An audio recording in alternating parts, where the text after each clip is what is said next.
24 film മീഡിയയുടെ പുതിയൊരു അധ്യായത്തിലേക്ക് എല്ലാവർക്കും സ്വാഗതം. ശിവപഞ്ചാക്ഷരി മന്ത്രത്തിന്റെ പ്രാധാന്യം ശക്തിയും നമുക്കെല്ലാവർക്കും അറിയാവുന്ന കാര്യമാണ്. എന്നാൽ നമ്മുടെ പല ആവശ്യങ്ങൾക്കും ആഗ്രഹങ്ങൾക്കുമായി ശിവപഞ്ചാക്ഷരി മന്ത്രത്തെ പല രീതിയിൽ ജപിക്കുന്ന ഒരു വിധം നമുക്കിടയിലുണ്ട്. ശിവപഞ്ചാക്ഷരി മന്ത്രം ജപിക്കുന്നത് പോലെ തന്നെ ജപിക്കാവുന്ന മന്ത്രത്തെക്കുറിച്ചാണ് ഇന്ന് ഞാൻ ഈ ഒരു അധ്യായത്തിൽ നിങ്ങളിലേക്ക് എത്തിക്കുന്നത്. ശിവപഞ്ചാക്ഷരി മന്ത്രത്തെ പോലെ തന്നെ അതിശക്തമായതും എത്രയും പെട്ടെന്ന് തന്നെ ഫലം നേടാവുന്നതുമായ മന്ത്രത്തെക്കുറിച്ചാണ് ഇന്ന് മനസ്സിലാക്കാൻ പോകുന്നത്.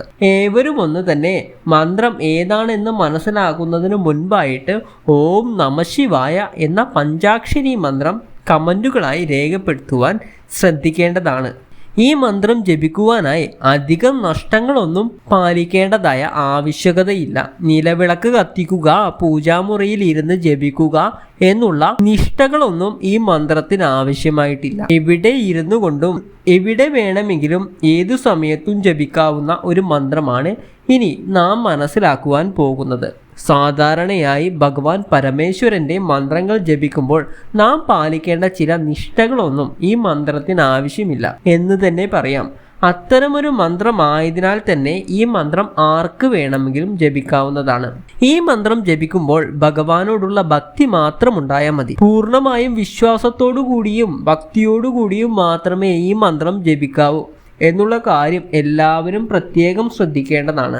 മനസ്സിൽ ഒരു ആഗ്രഹം വിചാരിച്ചുകൊണ്ട് ഈ മന്ത്രം ജപിക്കുകയാണെങ്കിൽ നിങ്ങളുടെ ഏത് ആഗ്രഹവും എത്രയും പെട്ടെന്ന് തന്നെ നടക്കുന്നതായാണ് കാണാറുള്ളത്. ക്ഷിപ്രപ്രസാദിയായ സാക്ഷാൽ പരമേശ്വരന്റെ പ്രീതി ലഭിക്കുവാനായി ഏറ്റവും ഫലപ്രദമായ മന്ത്രമാണ് ഇന്ന് നാം മനസ്സിലാക്കാൻ പോകുന്നത്.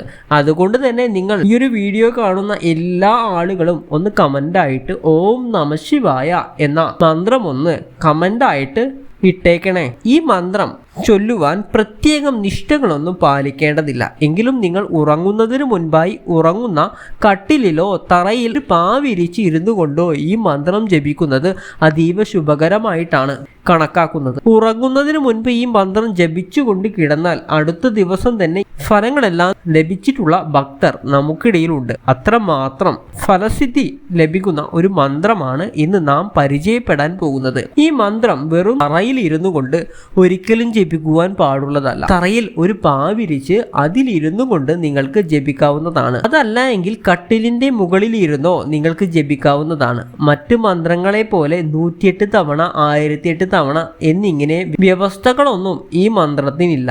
3 പ്രാവശ്യം ജപിച്ചാൽ മതിയാകും. വെറും 3 പ്രാവശ്യം ജപിച്ചാൽ തന്നെ ഇതിന്റെ ഫലസിദ്ധി നിങ്ങൾക്ക് കണ്ടറിയുവാൻ സാധിക്കും. രാത്രിയിൽ ഉറങ്ങുന്നതിന് മുൻപായി ഈ മന്ത്രം 3 പ്രാവശ്യം ജപിച്ചതിനു ശേഷം ഉറങ്ങാൻ കിടക്കുക. ഈ മന്ത്രങ്ങൾ ജപിക്കേണ്ടത് എങ്ങനെയാണെന്ന് നോക്കാം. ഈ മന്ത്രം 6 രീതിയിലാണ് ജപിക്കേണ്ടത്. വേഗത്തിൽ തന്നെ ഫലം ലഭിക്കണമെന്ന് കരുതി 6 മന്ത്രങ്ങളും ഒന്നിച്ച് ജപിക്കുവാൻ പാടുള്ളതല്ല. ഓരോ മന്ത്രവും ഓരോ രീതിയിലുള്ള ഫലങ്ങളാണ് നൽകുന്നത് എന്നുള്ള വിവരം നിങ്ങൾക്കുണ്ടായിരിക്കണം.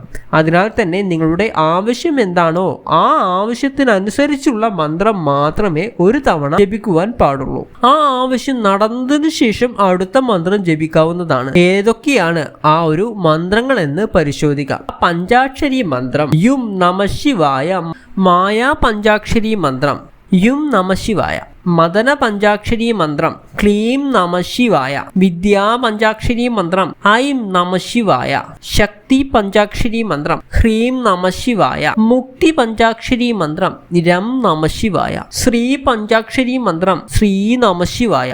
ഇനി ഏതൊക്കെ ആവശ്യങ്ങൾക്ക് ഏതൊക്കെ മന്ത്രമാണ് ജപിക്കേണ്ടത് എന്ന് നോക്കാം. നിങ്ങളുടെ ആവശ്യം പണമാണെങ്കിൽ മായാ പഞ്ചാക്ഷരി മന്ത്രമായ യും നമഃശിവായ എന്ന മന്ത്രമാണ് നിങ്ങൾ ജപിക്കേണ്ടത്. ക്ലീം നമഃശിവായ എന്ന മന്ത്രമാണ് ജോലി ലഭിക്കുവാനും ഉയർന്ന വിദ്യാഭ്യാസം ലഭിക്കുവാനും നിങ്ങൾ ജപിക്കേണ്ട മന്ത്രം. വിദ്യാ പഞ്ചാക്ഷരി മന്ത്രമാണ് ഐം നമഃശിവായ എന്ന മന്ത്രമാണ് ശത്രുദോഷത്തിൽ നിന്നും മുക്തി ലഭിക്കുവാനായി നിങ്ങൾ ജപിക്കേണ്ടത്.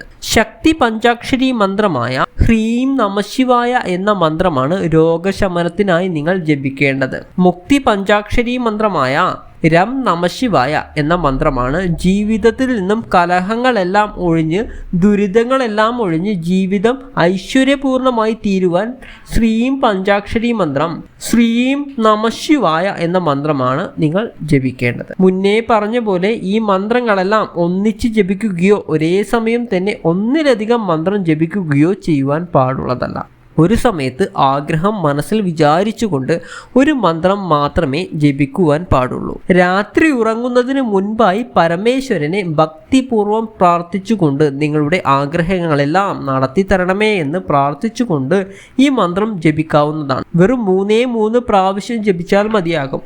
ഭക്തിയും വിശ്വാസവും ഒട്ടും കുറയാതെ നോക്കണം എന്നുള്ള കാര്യമാണ് നിങ്ങൾ പ്രത്യേകം ശ്രദ്ധിക്കേണ്ടത്. നിങ്ങളുടെ ഭക്തിയും വിശ്വാസത്തിലും മാത്രമായിരിക്കും നിങ്ങൾക്ക് ലഭിക്കുന്ന ഫലത്തിന്റെ വേഗത എന്നുള്ള കാര്യം ഓർക്കണം. ചില ഭക്തർക്ക് ഇത് ലഭിച്ച ഉടനെ തന്നെ, അതായത് തൊട്ടടുത്ത ദിവസം രാവിലെ ഉണരുമ്പോൾ തന്നെ ഫലം ലഭിച്ചതായി അറിവുണ്ട്. അത്രയും ശക്തിയുള്ള ഭഗവാന്റെ പ്രീതി എത്രയും പെട്ടെന്ന് തന്നെ കിട്ടുവാൻ ഉതകുന്നതുമായ വിശിഷ്ടമായ മന്ത്രമാണ് ഈ മന്ത്രം. ജപിക്കുമ്പോൾ തെക്ക് ദർശനമായി ഇരിക്കുവാൻ പാടില്ല എന്നുള്ള കാര്യവും നിങ്ങൾ പ്രത്യേകം ശ്രദ്ധിക്കണം. നിത്യവും ഉറങ്ങുന്നതിന് മുൻപായി ഈ മന്ത്രം 3 പ്രാവശ്യം ജപിച്ചുകൊണ്ട് കിടക്കുന്നത് നിങ്ങളുടെ ആഗ്രഹ സാഫല്യത്തിന് ഏറ്റവും ഫലപ്രദമാണ് എന്നുള്ള കാര്യം പ്രത്യേകം ഓർക്കുക. എൻ്റെ സന്ധ്യാപ്രാർത്ഥനയിൽ എല്ലാ വീഡിയോയിലും ഞാൻ പറയാറുണ്ട്, എൻ്റെ സന്ധ്യാപ്രാർത്ഥനയിൽ നിങ്ങൾക്ക് വേണ്ടിയും ഞാൻ പ്രാർത്ഥിക്കുന്നതാണ്. അതിനായി നിങ്ങൾ ഈ കമൻറ്റ് ബോക്സിൽ നിങ്ങളുടെ പേരും അതുപോലെ തന്നെ ജനന നക്ഷത്രവും ഒന്ന് കമൻ്റായിട്ട് അറിയിക്കുക. എങ്കിൽ നിങ്ങൾക്ക് വേണ്ടിയും എൻ്റെ സന്ധ്യാപ്രാർത്ഥനയിൽ ഞാൻ പ്രാർത്ഥിക്കുന്നതാണ്. അപ്പോൾ എല്ലാവരെയും ജഗദീശ്വരൻ അനുഗ്രഹിക്കട്ടെ. ഓം നമഃ ശിവായ.